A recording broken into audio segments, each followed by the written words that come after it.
আসসালামু আলাইকুম। সবাইকে স্বাগত জানাচ্ছি বিরিফিউজে। আপনাদের সঙ্গে আছি আমি শরফি দিবা। নিরীহ মানুষের উপর নির্বিচার বোমাবর্ষণ, গণহত্যা, অনাহারে শিশু, নারী ও বৃদ্ধদের হত্যার নীতি বাস্তবায়নের মধ্যে যে বীরত্ব নেই, সেটা যে কাপুরুষতা, ইসরায়েলি বিশ্লেষকরাও তা অকপটে স্বীকার করছেন। মাঠের লড়াইয়ে হামাসের চেয়ে মনস্তাত্ত্বিকভাবে ভঙ্গুর ইসরায়েলি সেনারা যে ঢের পিটিয়েছে, সে কথাও মানছেন তারা। এ সপ্তাহে বেশ কিছু জটিল অভিযান পরিচালনা করেছে হামাস, ইসলামিক জিহাদ সহ ফিলিস্তিনি প্রতিরোধ আন্দোলনগুলো। তাদের প্রতি সংহতি জানিয়ে ইসরায়েলে নিয়মিতভাবে আঘাত এনেছে ফিলিস্তিনি যোদ্ধাদের বন্ধু ইয়েমেনের হুথি আনসারুল্লাহ মুভমেন্ট। প্রতিরোধ অক্ষের মদতদাতা ইরানও প্রায় প্রতিদিন বলছে, ইসরায়েল ও যুক্তরাষ্ট্র যদি ইরানে আবার হামলা চালানোর মতো ভুল করে, এমন শাস্তি দেয়া হবে যা তারা কখনো ধারণাও করেনি। এ সপ্তাহে পশ্চিমা মিত্রদের কাছ থেকে এমন রাজনৈতিক চাপ ও বাণিজ্যিক নিষেধাজ্ঞার মুখোমুখি হয়েছে ইসরায়েল, যা আগে কখনো ঘটেনি।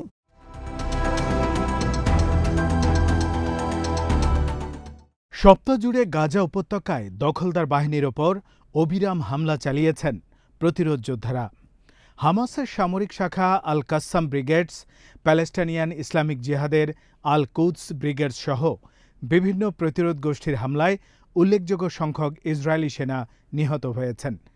ডজনখানিক সাঁজোয়া যান ও বুলডোজার ধ্বংস হয়েছে কমান্ড অ্যান্ড কন্ট্রোল পোস্টও। এসব হামলায় উচ্চ শক্তির এক্সপ্লোসিভ ডিভাইস ইয়াসিন 105 ও মর্টার শেল ব্যবহার করেছেন তারা।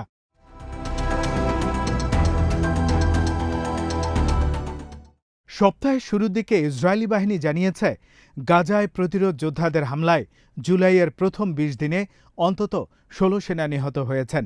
তাদের তথ্য অনুযায়ী এর মাধ্যমে গাজা যুদ্ধ শুরুর পর ৮৯৬ জন সেনার প্রাণহানি ঘটেছে।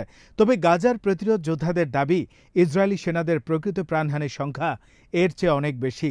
তারা অভিযোগ করেন, ইসরায়েলি শাসক গোষ্ঠী নিজেদের জনগণ এবং আন্তর্জাতিক জনমতকে বিভ্রান্ত করার জন্য প্রকৃত হতাহতের সংখ্যা গোপন করছে।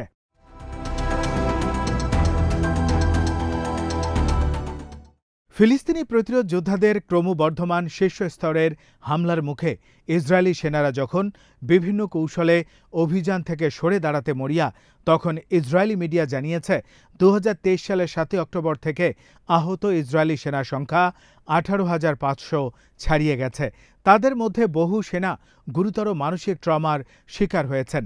ইসরায়েলি পত্রিকা ইয়দিয়ত আহরোনাথের প্রতিবেদনে পূর্বাভাস দেয়া হয়েছে ২০২৮ সালের মধ্যে এই সংখ্যা ১ লাখে পৌঁছাতে পারে। ইসরায়েলের প্রতিরক্ষা মন্ত্রণালয়ের তথ্যের বরাতে এই প্রতিবেদনে বলা হয়, আহত সেনাদের অনেকে শুধু সেনাবাহিনী থেকে নয়, বরং শ্রমবাজার থেকেও সরে দাঁড়িয়েছেন এবং এই দ্বিমুখী অনুপস্থিতি ইসরায়েলি অর্থনীতি ও সমাজে গভীর প্রভাব ফেলছে। প্রতিবেদনে সতর্ক করে বলা হয়, আগামী বছরগুলোতে আহতদের প্রায় অর্ধেক মানসিক স্বাস্থ্য সমস্যায়, বিশেষত পোস্ট ট্রমাটিক স্ট্রেস ডিসঅর্ডারে আক্রান্ত হবেন বলে আশঙ্কা করা হচ্ছে।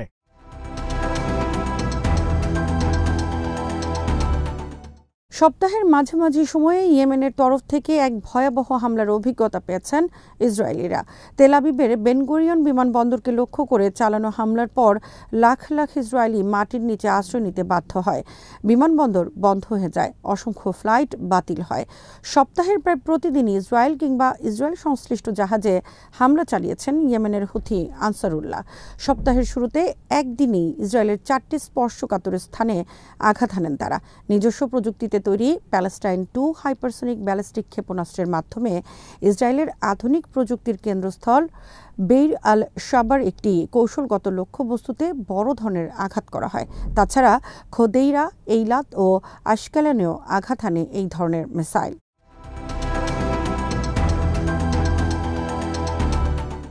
ইসরায়েলি বন্দরগুলোর ওপর আরোপিত নৌ অবরোধ লঙ্ঘনের দায়ে হামলার শিকার ইন্টারনেটি সি জাহাজের ক্রুদের ভাগ্য সম্পর্কে এই সপ্তাহে নতুন তথ্য প্রকাশ করেছে আনসারুল্লাহ। তাদের সামরিক মিডিয়ায় সম্প্রচারিত ফুটেজে দেখা গেছে, অভিযানের পর ইয়েমেনি নৌবাহিনী ২ দিনব্যাপী উদ্ধার অভিযান চালায়। অভিযানে ১১ জন নাবিককে জীবিত উদ্ধার করা হয়, যাদের মধ্যে ২ জন আহত ছিলেন। তাদেরকে চিকিৎসা দেয়া হয়। একজন নাবিকের লাশ উদ্ধার করে হাসপাতালের মর্গে পাঠানো হয়। উদ্ধারকৃত নাবিকেরা ভিডিওতে বিশ্বব্যাপী নৌ বাণিজ্য সংস্থাগুলোর প্রতি সতর্ক বার্তা দেন। তারা ইসরায়েলের সঙ্গে বাণিজ্যিক কার্যক্রম থেকে বিরত থাকার আহ্বান জানান।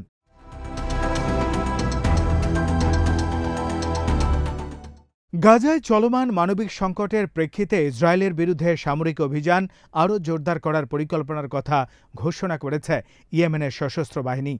এই সপ্তাহে এক বিবৃতিতে তারা বিশ্ববাসীর প্রতি আহ্বান জানিয়েছেন, বিশ্ব যেন ইসরায়েলের আগ্রাসন বন্ধ এবং গাজার অবরোধ প্রত্যাহারে ইসরায়েলি শাসক গোষ্ঠীর উপর চাপ প্রয়োগ করে। ইয়েমেন জোর দিয়ে বলেছে, ইসরায়েলের উপর হামলা বাড়ানোর এই সিদ্ধান্ত একটি নৈতিক ও মানবিক দায়িত্বের অংশ, যার লক্ষ্য হল ফিলিস্তিনি জনগণের দুর্ভোগ লাঘব করা।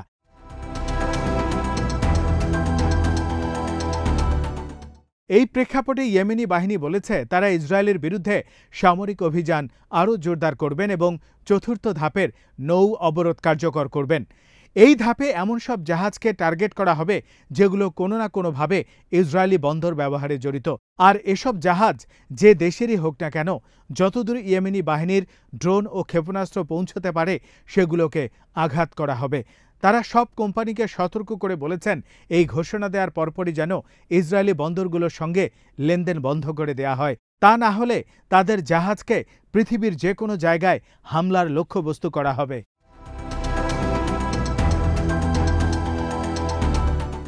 নিউ ইয়র্কে জাতিসংঘের সদর দপ্তরে এ সপ্তাহে অনুষ্ঠিত ফিলিস্তিন বিষয়ক এক উচ্চ পর্যায়ে আন্তর্জাতিক সম্মেলন থেকে নিউ ইয়র্ক ডিক্লারেশন নামে এক ঐতিহাসিক যৌথ ঘোষণা এসেছে। সেখানে ফিলিস্তিন ইস্যু সমাধানের পথে সক্রিয়ভাবে অগ্রসর হওয়ার ধাপগুলো পরিচ্ছন্নভাবে তুলে ধরা হয়েছে। সম্মেলনটি যৌথভাবে আয়োজন করে সৌদি আরব ও ফ্রান্স। ঘোষণায় জোর দিয়ে বলা হয়, ইসরায়েলি দখলদারিত্বের অবসান ঘটানো এবং দুই রাষ্ট্রভিত্তিক সমাধান বাস্তবায়ন করাই ফিলিস্তিন ও ইসরায়েলি জনগণের ন্যায্য আকাঙ্ক্ষা পূরণের একমাত্র পথ। এতে একটি সময়সীমার মধ্যে দৃঢ় শান্তি প্রক্রিয়ার অঙ্গীকার করা হয়, যার মধ্যে গাজায় যুদ্ধবিরতি এবং ফিলিস্তিনিদের আত্মনিয়ন্ত্রণের দিকে ধাপে ধাপে অগ্রসর হওয়ার ব্যবস্থা থাকবে। ঘোষণায় আরও বলা হয়, গাজা উপত্যকা ফিলিস্তিনি রাষ্ট্রের অবিচ্ছেদ্য অংশ হয়ে থাকবে এবং এটিকে দখল, অবরোধ, জোরপূর্বক বাস্তুচ্যুতি ও ভৌগোলিকভাবে বিচ্ছিন্ন করা থেকে মুক্ত রাখতে হবে।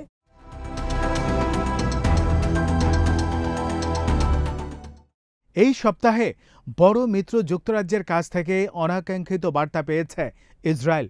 দেশটি জানিয়েছে, যদি ইসরায়েল গাজায় চলমান গণহত্যা বন্ধ না করে এবং দীর্ঘমেয়াদী শান্তি প্রক্রিয়ায় অঙ্গীকারাবদ্ধ না হয়, তবে সেপ্টেম্বরে যুক্তরাজ্য আনুষ্ঠানিকভাবে ফিলিস্তিন রাষ্ট্রকে স্বীকৃতি দেবে। ব্রিটেনের দীর্ঘদিনের ভূমিকা, যা ফিলিস্তিনিদের উপর চালানো নৃশংসতাকে প্রশ্রয় দিয়েছে, তার প্রেক্ষিতে এই ঘোষণাকে দেশটির পররাষ্ট্রনীতির মৌলিক পরিবর্তন হিসেবে দেখা হচ্ছে।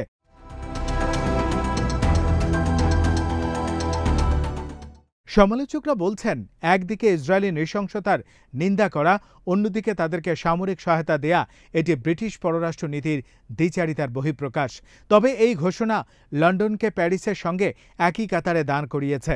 ফ্রান্স গত সপ্তাহে জানিয়েছিল, যদি ইসরায়েল আগ্রাসন বন্ধ না করে সেপ্টেম্বরে জাতিসংঘের সাধারণ অধিবেশনে তারা ফিলিস্তিনকে স্বীকৃতি দেবেন। এদিকে ইসরায়েলের দুই কট্টরপন্থী মন্ত্রী ইতামার বেন-গাভির এবং বেজালেল স্মোট্রিচকে নেদারল্যান্ডসে প্রবেশের উপর নিষেধাজ্ঞা দিয়েছে দেশটি।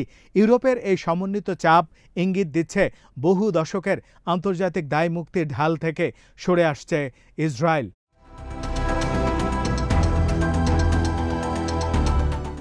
টাইমস অব ইসরায়েল এই সপ্তাহে জানিয়েছে, সহস্রাধিক ইহুদি রাব্বি এক খোলা চিঠিতে গাজা উপত্যকায় অনাহারকে অস্ত্র হিসেবে ব্যবহার বন্ধ করার জন্য ইসরায়েলি সরকারের প্রতি আহ্বান জানিয়েছেন। তারা বলেছেন, গাজায় মৃত্যুর মিছিল বেড়ে চলেছে এবং অপুষ্টি আরও প্রকট হয়ে উঠছে।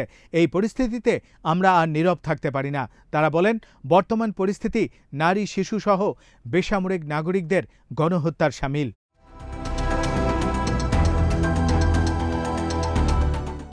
ফিলিস্তিনের অবরুদ্ধ গাজা উপত্যকায় ইসরায়েল সরকার একটি সুস্পষ্ট গণহত্যা চালাচ্ছে এমন অভিযোগ করেছে ইসরায়েল ভিত্তিক দুই শীর্ষ মানবাধিকার সংস্থা বৎসেলেম ও ফিজিশিয়ানস ফর হিউম্যান রাইটস। এ সপ্তাহে এক যৌথ প্রতিবেদনে তারা চলমান সামরিক অভিযানকে পরিকল্পিত গণহত্যা হিসেবে চিহ্নিত করে ইসরায়েলকে থামানো পশ্চিমা মিত্রদের নৈতিক ও আইনি দায়িত্ব বলে উল্লেখ করেছে। প্রতিবেদনে বলা হয়, গাজায় বেসামরিক লোকজনের পরিচয় ফিলিস্তিনি হওয়ার কারণেই প্রায় 2 বছর ধরে তাদের নিশানা করছে ইসরায়েল। এর ফলে ফিলিস্তিনি সমাজে মারাত্মক কোনো ক্ষেত্রে অপূরণীয় ক্ষতি হয়েছে।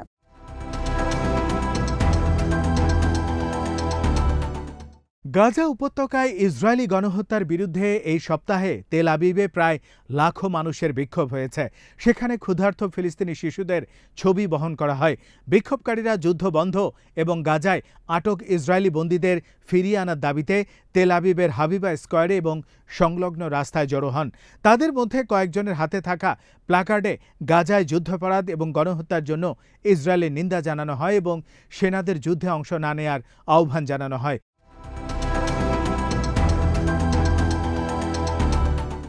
বিশ্ব যখন ইসরায়েলের কাছ থেকে স্পষ্টত সরে পড়েছে, তখন ইরানের পররাষ্ট্রমন্ত্রী আব্বাস আরাকচি হুঁশিয়ারি উচ্চারণ করে বলেছেন, যুক্তরাষ্ট্র ইসরায়েল যদি আবার পারমাণবিক স্থাপনায় হামলা করে, ইরান তার কঠোর জবাব দেবে। কোনো আগ্রাসন সহ্য করবে না তার দেশ। কড়া ভাষায় লেখা বিবৃতিতে আরাকচি বলেন, ৭,০০০ বছরের প্রাচীন সভ্যতার অধিকারী ইরান হুমকি ও ভয় দেখানোর ভাষাকে আমলে নেয় না। তিনি বলেন, ইরানিরা কখনো বিদেশিদের সামনে মাথা নত করেনি, কেবল সম্মানসূচক ডাকেই তারা সাড়া দেন।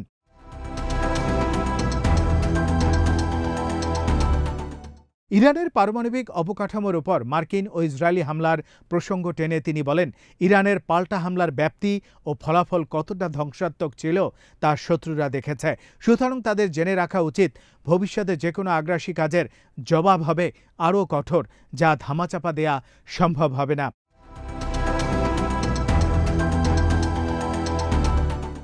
চারদিক থেকে সংকুচিত হয়ে এসেছে ইসরায়েল।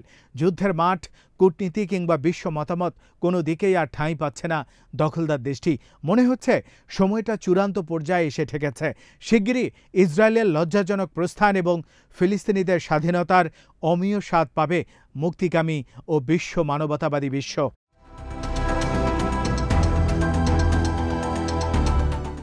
আজ এখানেই শেষ করছি। সবাই ভালো থাকুন, সুস্থ থাকুন আর দেখতে থাকুন বিডি ভিউজ। চ্যানেলটি ভালো লাগলে সাবস্ক্রাইব করুন।